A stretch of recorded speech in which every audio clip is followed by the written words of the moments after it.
Well, hello there, everybody, and welcome to our Can of Worms talk today. Hi, Viv. How are you? I'm great. And that's so funny you say that. How many times do we have those little weird phrases like she's got bats in the belfry or she's mad as a cat snake? It's like, how many of those colloquialisms do we have in reference to animals? Oh, a lot. Yeah, Batshit crazy. yeah. That was the one I was going to say, but I was being polite. Ah, okay. And that is I pulled that it is a out of your head and just said it out loud. Look at totally. me. And mad as a cut snake, or was it crazy as a bucket of black snakes or something under it?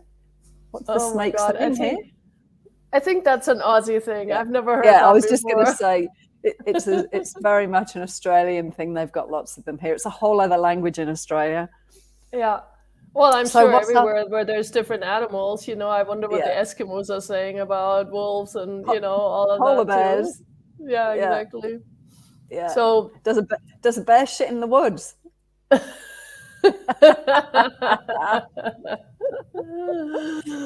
dog chasing Oh. as crazy as a dog chasing its tail. Anyway, what's our topic for today? Well, the topic for today is opening a can of worms because it is about you have to be a vegetarian to love animals, Viv, Is you that know. actually true, Susie Godsey? Well, that is the question for today. And I think, Mm, there's a lot of talk about that. And I think it's been a topic that has bothered me pretty much my whole life. When I was a kid, I became a vegetarian as soon as I realized what was going on out there, and how animals were being treated and how the whole slaughtering process was taking place and all these slaughterhouses and, all that stuff that they were doing. And it is funny because, I didn't really have a problem with an animal's life being taken in general, but the way that this was done, like this industrialized way of doing mm. it, that has always been bothering me my whole life. And so I became a vegetarian because I wanted to support something different. And I was a vegetarian for 23 years. And it was actually, for the most part, pretty easy for me to do because also I was convinced that I was doing the right thing. Mm. Um, but the last few years, my body really started craving meat, which was interesting too, because for years I had no problem. And then all of a sudden it was like every time I smelled a barbecue, my mouth would water, or it just became really difficult to ignore that maybe my body was asking for something different. So But that's how did neither here nor you there. Yeah. so how did you reconcile that, Susie? Because that's a big journey to go almost, if you want to talk about it, from one extreme to the other. It's like when your Mhm. body's giving you that dynamic signal, how did you because I found the other day it's like there's more than three parts to me, but let's for this conversation say there's my body, there's Yeah. my being, and then there's this voice in my head that you can call your mind or whatever. And I realized for the large majority of my life, all of these three have been in battle with each other. And unfortunately, this has been the driver, and my body and being have been dragged along for the journey. And yet, the more I've used the tools of access, and especially being with animals, the communion that those three parts of my being, if you like, have actually come to be friends with each other and work together. And sometimes, well, more often than not, my being leads the journey. But when you're talking about, the awareness that you had, the points of view that you had about food and what's good and what's bad or whatever, how did you reconcile that? I'll call it an extreme journey between being over here with this point of view to coming over here and having no point of view. That's a big change. Yeah, it was a big change. And, in a way, the reconciliation was interesting because I do know that for years I was looking for excuses to why I was doing one thing or the other, which is really interesting. We try to justify our ways of doing things. And when I was a vegetarian, I really wasn't one that was constantly like telling people they shouldn't be eating meat. It was literally just I had chosen it. I was fine with that choice. I didn't need anybody else to come along for that ride. And I also didn't judge people for eating meat. I never had that point of view. I never was like, oh, you shouldn't do that. That was never my point of view. But when I started to really realize that, oh, my body really would like to eat meat, and that's also, I started Access pretty much right after all that came up. And so, Gary really helped me to no longer have a point of view and look at, so what else is actually possible here with the animals and everything too. And also recognizing that I wasn't necessarily doing something bad if I wanted to eat meat. So this was really an interesting journey for me to go through, really honoring my body and honoring the animals that I was eating. And one thing that really changed it for me was actually a conversation with my dog Charlie that I had on Facebook a long time ago. And I asked him about food. And I still get goosebumps because it was so, it was a way, like, so he started using a bully stick right before the show. Like, he got himself a bully stick, and I'm like, really? You have to be chewing on a bully stick while we're having the show? And he was like, oh, it's about food, isn't it? And I was like, okay, fine, point taken. So he was chewing on that bully stick, and what he gave me was this energy of, if he was being honoring of this meat that he was eating, it was still energetically contributing to the animal that was now dead. And that spun me out completely because, obviously, you've all heard it in metaphysics, time is a construct. And in Access, we say that too, time is a construct. And then you go, well, what does that mean? And in this, it was so obvious. It was like, oh my God, this is not linear. This is not linear. And it's also not an excuse. I'm not saying, let's all go eat meat because it's fine. Hey, what if we really had no extreme, like you were saying, Viv, what if there wasn't an extreme here? What if we actually could ask some questions, but really also understand some of these other concepts? And this was something that really blew my mind. What do you mean I can be honoring of something I'm eating? And hey, by the way, that can be a vegetable too. Yeah. And contribute to it, although I just cut it and I'm eating it. That was really interesting. So, yeah.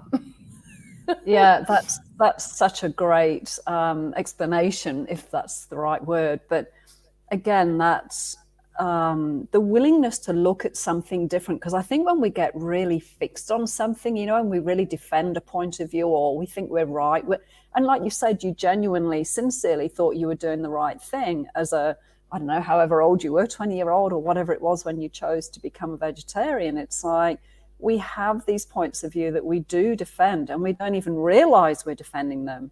And that often overrides what your body is asking for. So I have another question for you, actually, because I have a friend who's a very devout vegan. It's part of her religion. And she has dogs that she also has that are vegan, because her thing is she absolutely does not have meat in the house. She doesn't handle meat. She doesn't have meat on her utensils or her chopping board. It's just a no-go zone. So what can you speak to about that? Because I know I puppy sat this dog, and she was craving to have, she could smell that I was feeding my dog down at the bottom of the garden. She could smell the meat, as respectful as I was. And I'm like, I said to my girlfriend, look, it's really difficult for me to know that this dog is curious, and it was a puppy. It was really curious and wanting to know about, what is that? I can smell it. So how can you speak to that as well? Well, yeah, I mean, yeah, because of course, when I was vegetarian, there is many conferences around the world about being vegan, and also like, can you feed your animals vegan food? Like, can you actually make your dog a vegan? Is that a possibility? And the answer is yes. You can do anything, really. And the people that are basically advocating for that, they will show you all the examples of very healthy animals, and very healthy people that eat vegan food all the time. And the people that are completely into meat, like right now there's a big movement about being a carnivore, which is basically a movement where you only eat meat, and they show you all the cases where that is healthy and wonderful and a contribution to your body. So you can find arguments in any which direction that you desire, and that's the one thing too, is like you're saying, when we have a point of view and we want to defend it or we want to be right about it, you can find arguments on any side of the coin ad infinitum, and you can find doctors to support this side and the other side and experts and everything. So really, truly, to me, really, in a way, there is no right or wrong here. It's really about what do you feel comfortable with, you know. And yes, you can feed your dog completely vegan if you like. And I would highly recommend that anybody will ask their body, their animal's body, what is a contribution? Because some animals will thrive on this diet and others will not, you know. So yeah. And she was great because she had genuine concerns about taking a dog on and a puppy, and just, you know, I really would like a dog that can work in with my lifestyle. And I said, well, ask the puppy to find you, ask the dog that is willing to live like this with you in that way. And she's got this gorgeous little Maltese cross Shih Tzu now, and he is the absolute joy of everybody's life, and he thrives, you know. He's really happy with it. But I just wondered what your point of view or what your awareness is with what you've discovered over the years too about, you know, are there dogs that could do it really easily, and are there dogs that would really struggle with it? You know, like a working dog, would a working dog? And it's all our points of view again as to, well, this is right and this should happen, rather than asking the individual dog. Yeah, and their body. You have to actually ask their body. You know, Viv, you said it so brilliantly earlier. There's a being and then there's a body. And, you know, the being doesn't eat. So you have to actually ask the body. And, you know, and yes, some dogs may do great on whatever food you put them on, and others will struggle for whatever reason, you know.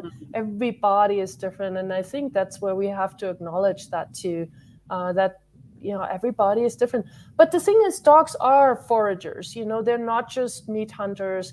They eat whatever. So, I mean, if you watch dogs that are living in cities where people don't own them and things like that, they just eat whatever they can find. So, and they're not necessarily dying from that, but that's just what these dogs can pick up and eat. So it just, none of this means anything.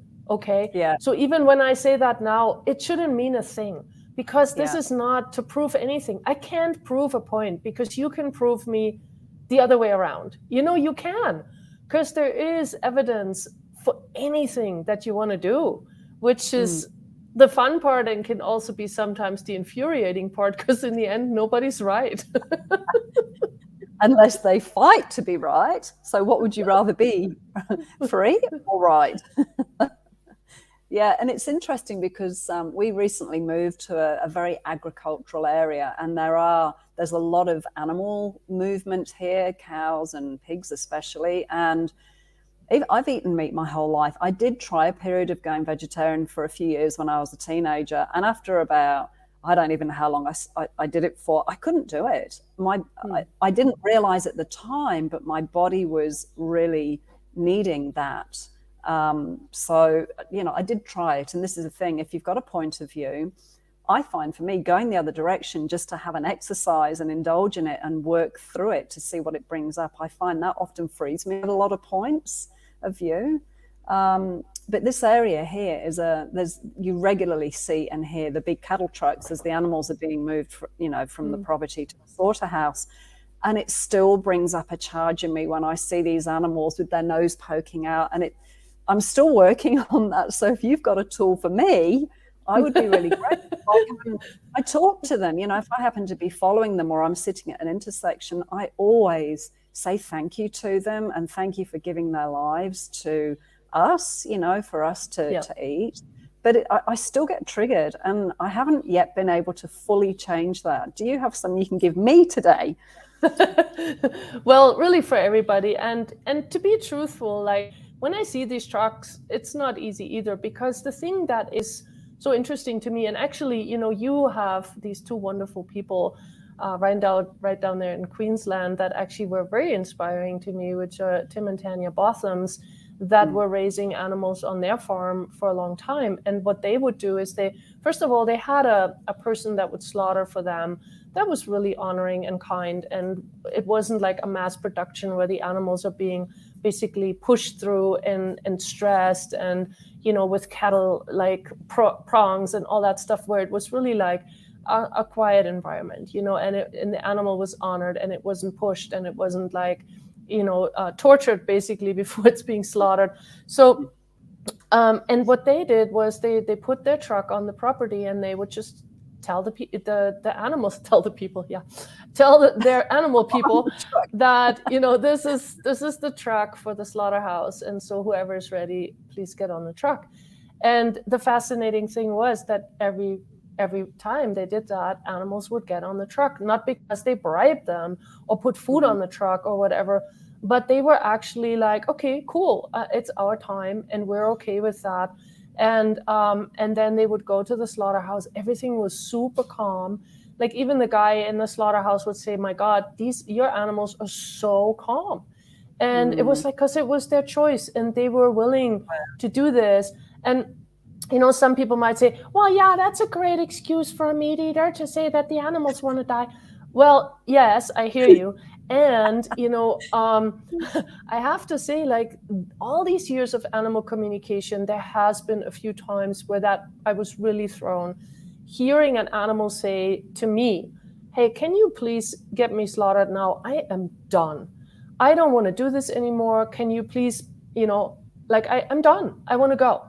And I'd be like, did I really just hear this? And then one time I completely ignored it, and that animal got sick and died. Wow. And I was like, oh, yeah, okay, that's interesting. So, you know, so what if actually, and you know, when I traveled through the US and I went to some of those cave drawings, and I saw the turkeys, and I was alone there for some reason, there were no tourists. And so I really had time to just stand there and perceive the energy and just be with those drawings. And that's the first time I recognized that some animals really made a choice to live with us as people in exchange for giving their lives. Like really the exchange of, okay, you take care of me, you feed me, you house me, you protect me, you make sure that I basically have young and that my species will keep going. And for that, I'm okay with you eating me. So that to me was also interesting. But I think the thing that's really difficult for me is that we don't ask questions. There's no place out there besides Tim and Tanya where I know that people are actually asking, okay, so who's ready today to go? I have not met anyone else who does that. And that it's, I kind of got transported when you were talking about that into the old ages where, you know, a family like a small holding would have a dairy cow, and they would have a pig and a few sheep and chicken, and that would be the whole purpose in regards to sustaining the family. And yet it was this incredible honoring, like you were saying, of that cycle, the natural cycle. And I just want to jump a topic for a second too. If any of the people watching this haven't seen the movie Temple Grandin, if this, you know, if the conversation today has sparked some interest or, you know, stirred you up or opened a can of worms, find the movie Temple Grandin, TempleGrandin. She is a lady she's probably mid to late 60s now in the US, and she basically revolutionized the cattle industry, and that's all I'm going to say. And she's autistic. It's just the most amazing movie. Highly recommended. Yeah, for a different way to be with cattle. Yeah. Yep. So, yeah, and just that concept, Susie, of asking the animal, and this is what the tools of Talk to the Animals are all about. It's beginning this conversation and this honoring and respect as if you are having a conversation with your family members. You do this with animals, and when they know that you're reaching into their world and they know that you actually want to converse with them, it is fascinating. Like you're saying with Charlie with that stick, it's like, it's fascinating what comes out and how their personality comes out through that conversation. So if you're curious, check out Talk to the Animals and Susie and myself. So yeah, anything else you want to add to that conversation, Susie?